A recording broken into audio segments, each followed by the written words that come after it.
Students, our next important 5 mark in this unit is nuclear reactor. We know about the nuclear reactor which generate electric power and various energy neutron for research purposes. Let's see. Nuclear reactor is a device in which nuclear fission takes place in a self-sustained and controlled manner. So அங்கே வந்து controlled chain reaction நடக்குது. பாதுகாப்போட chain reaction நடைபெறக்கூடிய ஒரு இடம் தான் எது அப்படின்னு கேட்டோன்னா இந்த நியூக்ளியர் ரியாக்டர். ஓகேவா? The energy produced is used either for research purpose or for power generation. அதில் ப்ரொடியூஸ் ஆகக்கூடிய எனர்ஜியை வச்சுட்டு நம்ம என்ன பண்ணுறோம் அப்படின்னு கேட்டோன்னா ரிசர்ச் பர்பஸ்க்கு யூஸ் பண்ணுறோம் அல்லது எலக்ட்ரிசிட்டி ஜெனரேட் பண்ணுறோம். First nuclear reactor was built in the year 1942 at Chicago. 1942ல் யுஎஸ்ஏயில் இருக்கக்கூடிய சிகாகோவில் ஃபஸ்ட்டு நியூக்ளியர் ரியாக்டர் பில்ட் பண்ணுறாங்க. யார் பில்ட் பண்ணுறாங்க அப்படின்னா by physicist Enrico Fermi built பண்ணுறார். The main parts of nuclear reactor என்னன்னு பார்த்தீங்கன்னா fuel, moderator, control rods. In addition to this, there is a cooling system. இது ஒன்றா நம்ம இப்போ பார்க்க போகிறோம். ஃபஸ்ட்டு பாருங்கள் fuel. Fuel is fissionable material. அதில் வந்து என்ன ஆகும்னா நியூட்ரான் வந்து பம்பார்ட் பண்ணும்போது அது என்ன ஆகணும், ப்ரோக் ஆகணும். அதனால தான் fissionable material. Usually uranium or புளூட்டோனியமாக நம்ம யூஸ் பண்ணுவோம். Naturally according uranium consist of. நேச்சுரலாக கிடைக்கக்கூடிய யுரேனியமில் என்னென்ன இருக்குதுன்னு பார்த்தோம்னா 0.7% ஆஃப் யுரேனியம் 235 இருக்குது. 99.3% ஆர் ஒன்லி யுரேனியம் 238. 238ங்கிற யுரேனியம் ஐசோடோப் தான் நேச்சுரலாக அதிகமாக இருக்குது. So the uranium 238 must be enriched such that it contain at least 2% to 4% of uranium 235. So அப்படின்னா இந்த ஏரியாவுக்கு மீனிங் என்ன சார்ங்கிறத இப்போ நம்ம பார்க்கலாம். இப்போ நம்ம படிச்சிட்ருக்கிறது ஃபியூல். ஸோ ஃபியூலில் 2 டைப் சொல்கிறான். ஒன்று வந்து ஃபிசைல் மெட்டீரியல், ஒன்று வந்து ஃபோர்டைல் மெட்டீரியல். இந்த ஃபிசைலுங்கிறது ஈஸியாக பிரேக் ஆகும். ஸ்லோ நியூட்ரான் வந்து மோதினாவே பிரேக் ஆகும்.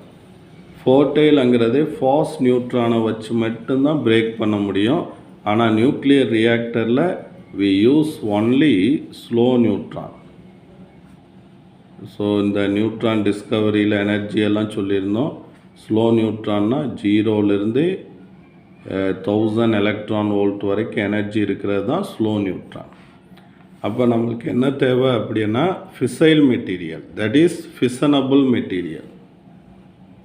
ஃபிசைலில் தான் நம்ம என்னன்னு சொல்லுவோம் அப்படின்னா ஃபிஷனபிள் மெட்டீரியல் அப்படின்னு சொல்லுவோம்.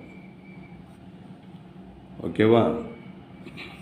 இப்போ நேச்சுரலாக கிடைக்கக்கூடிய யுரேனியமில் பார்த்தீங்கன்னா யுரேனியம் 235.7% தான் இருக்குது. அதே நேரத்தில் யுரேனியம் 238 வந்து பார்த்திங்கன்னா 99.3% இருக்குது. அப்போ இது ஸ்லோ நியூட்ரானால் பிரேக் ஆகாது. அதனால் இது என்ன மெட்டீரியல்? ஃபோர்டைல் மெட்டீரியல். இது ஸ்லோ நியூட்ரானால் பிரேக் ஆகும். இது வந்து ஃபிசைல் மெட்டீரியல். ஓகேவா? அப்போ நம்மளுக்கு என்ன தேவை அப்படின்னா ஃபிசைல் மெட்டீரியல் தான் தேவை. அதனால் சம் கெமிக்கல் ப்ராசஸ் மூலமாக இதை என்னவா மாற்றுவோம் அப்படின்னு கேட்டோன்னா யுரேனியம் 235 நம்ம கன்வெர்ட் பண்ணணும். அதனால் இதை என்ரீச் பண்ண சொல்கிறோம்.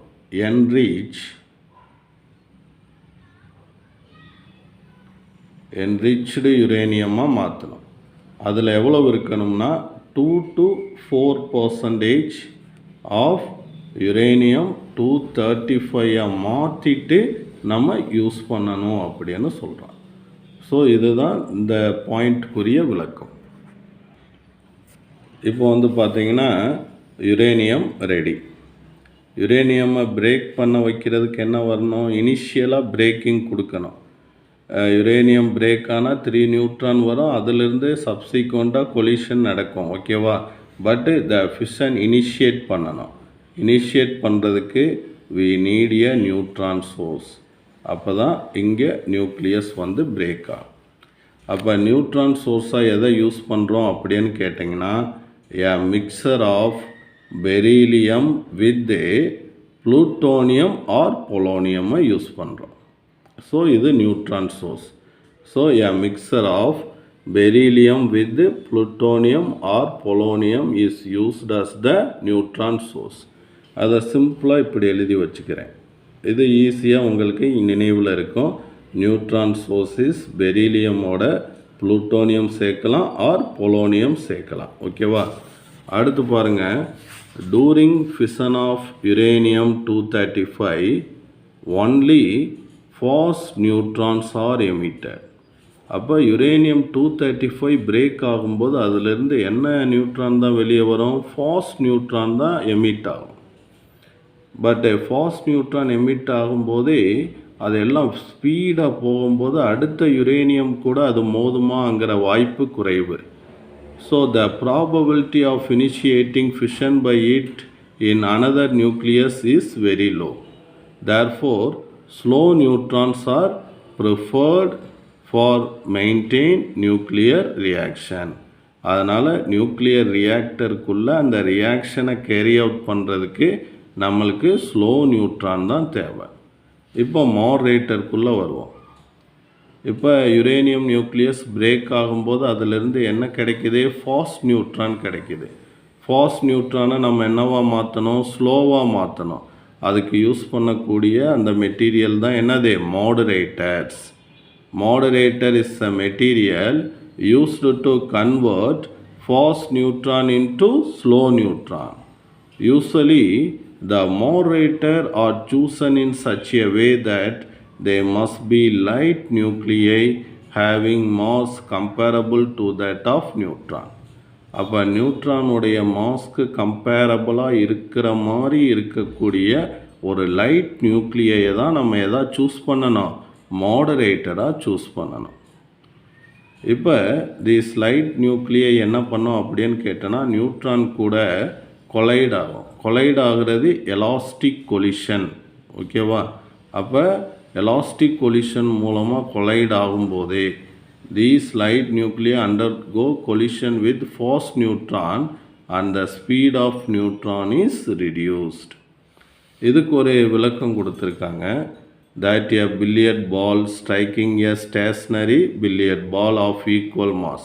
ரெண்டு பில்லியர்ட் பால் ஈக்குவல் மாஸில் கொலைட் ஆகும்போதே itself is stopped. But the same billiard ball bounces off almost with the same speed when it strikes a heavier mass. This is the reason for using light nuclei as moderators. இப்போ மாடரேட்டர்ஸில் என்ன சொல்கிறான்னா, இப்போ இது neutron. இப்போ இது ஒரு billiard பால் எடுத்துக்கிறோம். அண்டே இது போய் என்ன பண்ணுது அப்படின்னா, அதே சைஸில் இருக்கக்கூடிய இன்னொரு பில்லியர்ட் பால் கூட மோதும் போது என்னாகும் அப்படின்னு கேட்டோன்னா, திஸ் ஸ்பீட் இஸ் ரிடியூஸ்டு. இதனுடைய ஸ்பீடு வந்து ரிடியூஸ் ஆகிரும். அப்போ ஆஃப்டர் கொலிஷன் அது வந்து அப்படியே ஸ்லோ ஸ்பீட்ஸில் அது என்னாகும் அப்படின்னா மூமெண்ட் ஆகும். அப்போ ஃபாஸ்ட் நியூட்ரான் அதே சேம் மாஸ் இருக்கக்கூடிய லைட் நியூக்ளியுடைய கம்பேர் ஆகும்போது நம்மளுக்கு என்ன கிடைச்சிருது அப்படின்னா ஸ்லோ நியூட்ரான் கிடைச்சிருது. இப்போ சப்போஸ் இது நம்ம நியூட்ரான், அதாவது இது ஒரு billiard ball,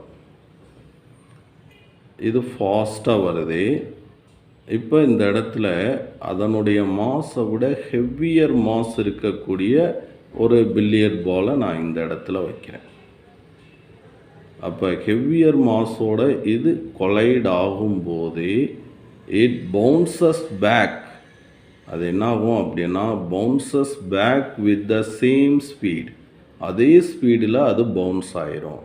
Therefore the moderator should be light nuclei of comparable masses அப்படின்னு சொல்லியிருக்காங்க. This is the reason for using light nuclei as moderators. Most of the reactors எதை யூஸ் பண்ணுறோன்னு பாருங்கள். ஹெவி வாட்டரில் என்ன இருக்குது? டியூட்ரியம் இருக்குது அண்டு கிராஃபைட் as moderators அப்படின்னு சொல்லுவோம். The blocks of uranium stacked together with blocks of graphite to form a large spile அப்படின்னு சொல்கிறோம். அப்போ இந்த centre part of the nuclear core இதில் டியூப்ஸ் இருக்கும். இதுக்கு பேர் தான் இந்த சென்ட்ரு பார்ட். இதில் தான் ஃபியூலையும் மாடரேட்டரையும் கலந்து இந்த டியூப்ஸில் வச்சுருப்போம். ஓகேவா? இந்த பிளாக் கலரில் இருக்கு இல்லையா, இதுதான் fuel tubes. This one is schematic diagram where this is the core of the nuclear reactor where this contain fuel plus moderators. Heavy water இருக்கலாம் அல்லது கிராஃபைட்டாக இருக்கலாம். எல்லாத்தையும் ஸ்டாக் பண்ணி நம்ம இந்த சென்டர் ஆஃப் த கோரில் நம்ம வச்சுருப்போம். ஓகேங்களா? ரைட். இப்போ அடுத்து நம்ம பார்க்க போகிறது கண்ட்ரோல் ராட்ஸ். இப்போ ஒவ்வொரு ரியாக்ஷன்லேயும் ஒவ்வொரு யுரேனியமும் பிரேக் ஆகும்போது 3 நியூட்ரான் வெளியே வரும். அப்படியே விட்டோம்னா ஜாமெட்ரிக்கல் ப்ரோக்ரஷனில் அது மல்டிப்ளை ஆகி அன்கண்ட்ரோல்டு ஆயிரும். அப்போ நியூக்ளியர் ரியாக்டரே என்ன ஆயிரும்னா வெடித்து சிதறிடும். அப்போ ஒரு யுரேனியம் பிரேக் ஆகும்போதே இது பேரியம் அண்டு இது கிரிப்டான் ப்ளஸ் நம்மளுக்கு ஒரு 3 நியூட்ரான் எமிட் ஆகுது. அந்த 3ல் என்ன பண்ணணும் அப்படின்னா கண்ட்ரோல் ராட்ஸை யூஸ் பண்ணி 2 நியூட்ரானை பிளாக் பண்ணிவிட்டு ஒரே ஒரு நியூட்ரானை மட்டும் நம்ம என்ன பண்ணோம் அப்படின்னா ஃபர்தர் ஃபிஷனுக்கு நம்ம அலோவ் பண்ணணும். Okay students, the control rods are used to adjust the reaction rate during each fission. And average எவ்வளோ நியூட்ரான் வருதுன்னு நம்ம ஒன்வெல்லில் பார்த்தோம். ஆவரேஜ் அப்படிங்கிற வார்த்தை இருக்குது. 2.5 neutrons are emitted. And in order to have the control chain reaction, அந்த chain ரியாக்ஷனை நம்ம கண்ட்ரோல் பண்ணணும் அப்படின்னா only 1 neutron is allowed to cause another fission. அப்போ ஒரே ஒரு நியூட்ரானை மட்டும்தான் நம்ம அனுமதிக்கணும். The remaining neutrons are absorbed by these control rods. ஓகேவா? யூஸ்வலி கண்ட்ரோல் ராட்ஸாக எதை யூஸ் பண்ணுறோன்னு பார்த்துக்கோங்க. cadmium boron acts as control rod material. இந்த மெட்டீரியலை நம்ம என்ன பண்ணுவோம் அப்படின்னா inserted in the uranium block. இதுதான் கண்ட்ரோல் ராட். இதை அப்படியே உள்ளே இன்சர்ட் பண்ணும்போது இங்கேருந்து வெளிவரக்கூடிய நியூட்ரான்ஸ் எல்லாம் அப்சர்வ் பண்ணிக்கிறோம். ஃபுல்லாக க்ளோஸ் பண்ணிட்டேன்னா ரியாக்ஷன் ஸ்டாப் ஆகிடும். எவ்வளோ எனர்ஜி தேவையோ அதுக்கேற்ற மாதிரி இந்த கண்ட்ரோல் ராடில் உள்ளே புஷ் பண்ணிக்கலாம், வெளியே இழுத்துக்கலாம், புல் பண்ணிக்கலாம். ஓகேவா? ரைட். ஸோ இந்த படத்துலையும் பாருங்கள், இந்த இது தான் கண்ட்ரோல் ராட்ஸ். இந்த பிளாக் கலரில் ராட்ஸ் இருக்கு இல்லையா, அதை ரேட் ஆஃப் ரியாக்ஷனுக்கு தகுந்த மாதிரி உள்ளே கொண்டு போய்க்கிடலாம். Okay, by using the control rod we adjust this rate of reaction. So depending on the insertion depth, உள்ள இன்சர்ட் பண்ணக்கூடிய அந்த டெப்த்தை பொறுத்து எதுக்குள்ளே இன்சர்ட் பண்ணுறோம் into the uranium assembly, the average number of neutron produced per fission is set to equal to 1 மாத்திரம் or greater than 1 மாற்றணும். ஓகேவா? If the average number of neutrons produced per fission is equal to 1, then the reactor is critical state அப்படின்னு சொல்லுவோம். So இதில் பற்றி சில points உங்களுக்கு explain பண்ணுறேன். இப்போ பார்த்தீங்கன்னா ஆவரேஜாக 1 நியூட்ரானை தான் நம்ம ஃபர்தர் ஃபிஷனுக்கு அலோவ் பண்ண போகிறோம். அப்போ the average number of neutron per fission கேன்னு ஃபேக்டர் சொல்லுவோம், ஈக்குவல் டு 1 இருந்துச்சுன்னா the reactor is in critical state. all reactors are made in the critical state. அப்போ critical stateல இருந்துச்சுன்னா the reaction here take place is controlled chain reaction. controlled chain reaction அங்கே நடக்கும். Okay, அதே இது ஒன்றுக்கு மேலே நம்ம நியூட்ரானை அலோவ் பண்ணிட்டோம் அப்படின்னு கேட்டிங்கன்னா then that enter into the supercritical state. supercritical stateக்கு போயிடும் greater than 1 இருந்துச்சுன்னா.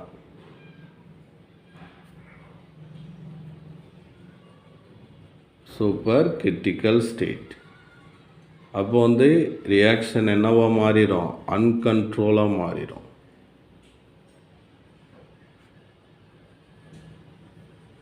அன்கண்ட்ரோல்டு செயின் ரியாக்ஷனாக மாறிடும். அன்கண்ட்ரோல் செயின் ரியாக்ஷனாக மாறினா என்னாகும், நிறைய எனர்ஜி ரிலீஸ் ஆயிரும். அப்புறம் இட் எக்ஸ்ப்ளோடட், அது ஃபுல்லாக எக்ஸ்ப்ளோட் ஆகும். ஒன்றுக்கு கீழே எலக்ட்ரான், அதாவது ஃபுல்லாக ஸ்டாப் ஆயிடுச்சுன்னு வச்சுக்க, கே லெஸ் தேன் 1 இருந்துச்சுன்னா அதை என்னன்னு சொல்லுவோம் அப்படின்னா சப்கிரிட்டிக்கல் ஸ்டேட். ரியாக்ஷன் ஸ்டாப் ஆயிரும், சப்கிரிட்டிக்கல் ஸ்டேட். அப்போ ஒரு எலக்ட்ரான் கூட வர முடியாத சூழ்நிலை இருக்கும்போது நெக்ஸ்ட் ஸ்டேஜில் ரியாக்ஷன் இருக்காது. அதை வந்து நம்ம என்ன சொல்லுவோம் அப்படின்னு கேட்டோன்னா no chain reaction, reaction stops. So இந்த 3 பாயிண்ட் நினைவில் வச்சுக்கிறணும். ஓகேவா? So if the average number of neutron produced per fission is equal to 1 இருக்குன்னு வச்சுக்கோங்க. அப்போ ஈக்குவல் டு 1 இருக்கும்போது then the state is set to be critical state அப்படின்னு சொல்லுவோம். In fact all the nuclear reactors are maintain in critical state by suitable adjustment of control rods. If it is greater than 1, then the reactor is in supercritical state ஆயிரும் and it may explode sooner or may cause massive destruction அப்படின்னு சொல்லுவோம். இப்போ shielding, இப்போ பார்த்தீங்கன்னா இந்த reaction நடக்கும்போது இதிலேருந்து harmful radiation வரும், ஆல்ஃபா பீட்டா காமாலாம் வரும். It is hazardous for environment also for the mankind. அப்போ இதை சுற்றி வந்து ஒரு திக் கான்கிரீட் வால், இதுதான் சீல்டிங். ஸோ அந்த கான்கிரீட் வாலோட திக்னஸ் மட்டும் பார்த்தீங்கன்னா 2 to 2.5 மீட்டர் இருக்கிற மாதிரி அந்த திக்னஸில் ஆரம்பிச்சிருப்போம். So for the protection against harmful radiation the nuclear reactor is surrounded by concrete wall of thickness about 2 to 2.5 metre.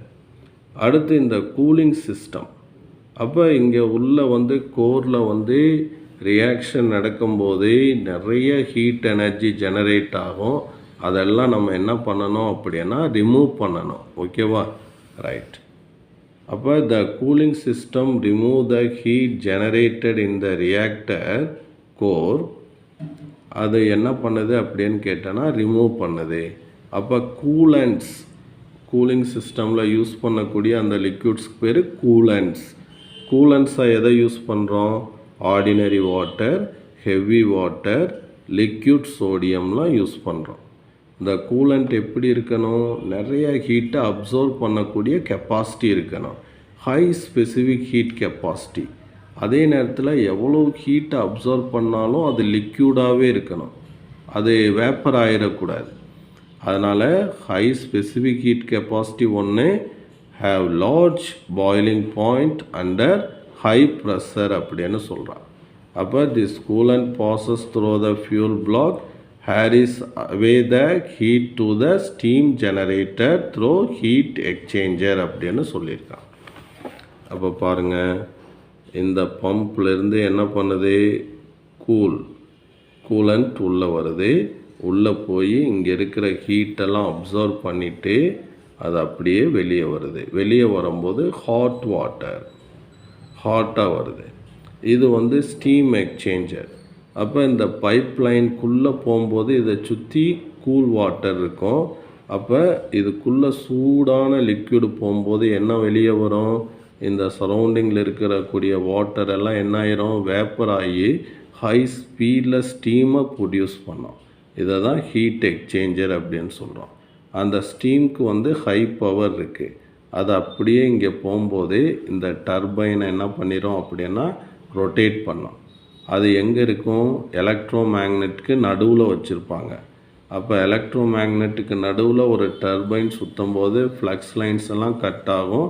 அதில் ஒரு எலக்ட்ரிசிட்டி ஜெனரேட் ஆகும். ஓகேவா?